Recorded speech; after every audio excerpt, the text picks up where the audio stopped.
Bhagavad Gita, chapter 17, Shraddhatraya vibhaga yoga, the division of faith. In this chapter, Krishna will give summary on the three gunas of material nature. We will see faith, worship, food, sacrifice, austerity, and charity in the three modes of material nature, and how the chanting of the mantra Om Tat Sat purifies our activities. So, in the previous chapter, at the end, Krishna spoke about those who worship Shastra Vidhimutsrijya, disregarding the Shastric injunction. And here Arjuna asks, so what about those people who worship Shastra Vidhimutsrijya? And Krishna says that also faith and worshipping could be in three gunas. And here he describes those who worship in sattva, they worship demigods. In rajas, they worship yakshasas and rakshasas because they give some material benefits. And in tamaguna, they worship ghosts and spirits. And Krishna speaks that such austerity which is involving the torturing the body, which is done out of hypocrisy and egotism, impelled by desire and attachment, it is Shastra Vidhim Utsrijya, and Krishna does not like such austerities because he says that such people does not only torment their own bodies, but also myself who dwell within them as a supreme soul. So, we know that food also could be in three modes of material nature. Food which increase virtues, strength, health, which is juicy, nourishing, it is in the mode of goodness.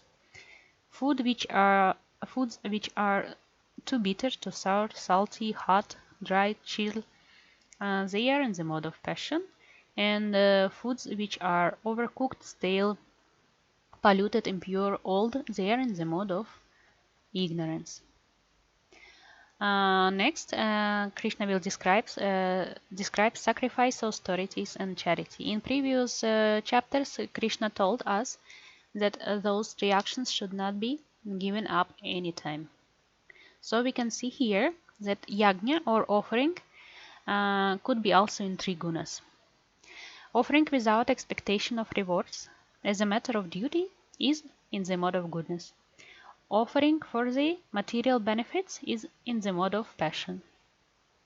And offering which is contrary to the injunctions of the scriptures, in which no food is offered, no mantras are chanted, and no donations are made, these yajnas are of the mode of ignorance. From yajna, let's come to the austerities or discipline. Before we speak about gunas, Krishna describes three types of austerities. Discipline which we perform by our body, by our speech, and by our mind. Austerities of the body, it means that we shall worship Supreme Lord, Brahmins, spiritual masters, and elders. It is cleanliness, simplicity, celibacy, and non-violence. Austerities of speech is such are do not cause distress, truthful, inoffensive, to be inoffensive, to be truthful, to do not hurt anyone by our words, to speak beneficial words, and to recite Vedic scriptures. And the austerities of the mind: serenity, gentleness, silence, self-control, and purity. And such austerities could be also of three modes. Austerities which are done disregard to any material rewards, they are in the mode of goodness. Austerities which are performed with hypocrisy for the sake of gaining honor, respect, and adoration, they are in the mode of passion. And austerities that is performed by an unintelligent people, which involves torturing of self, it is Shastra Vidhimutsrijya, and it is in the mode of ignorance.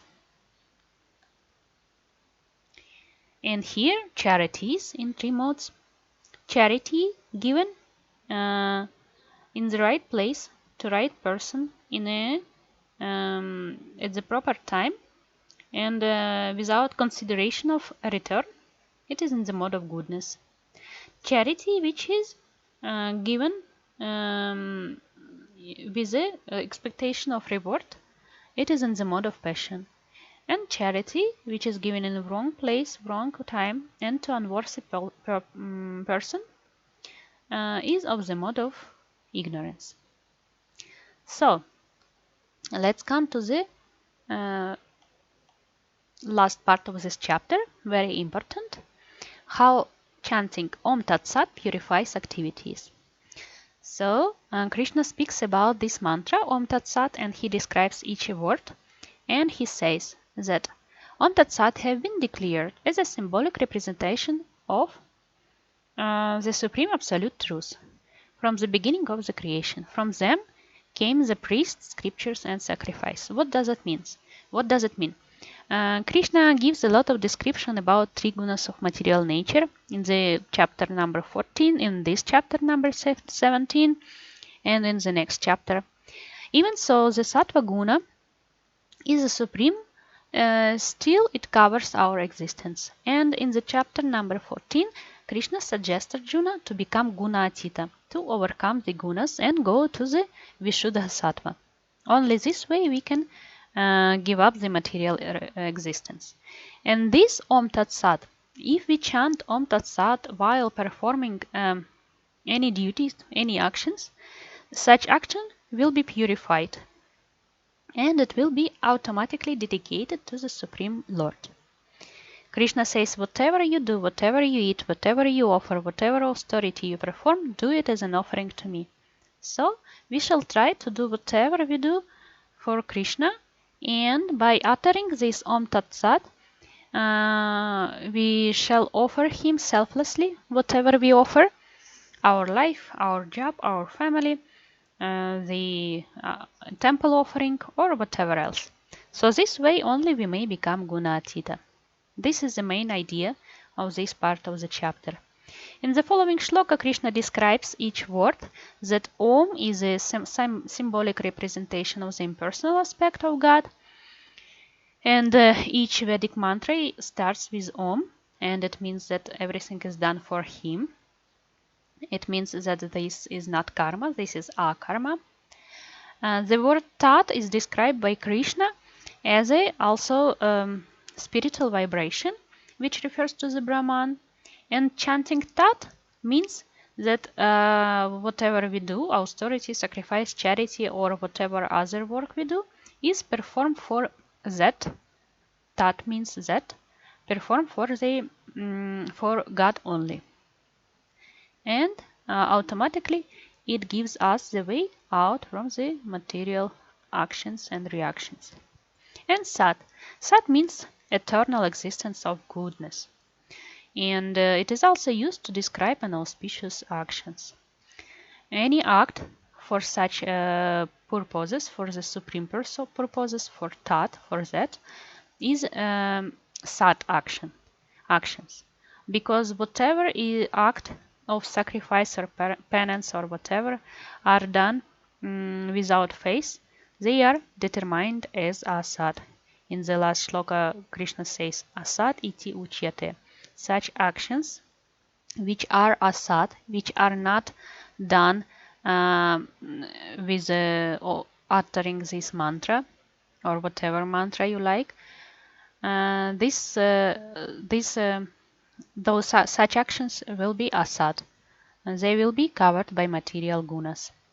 And our aim is to become guna atita and get out from the circle of material samskara of the banyan tree of material existence.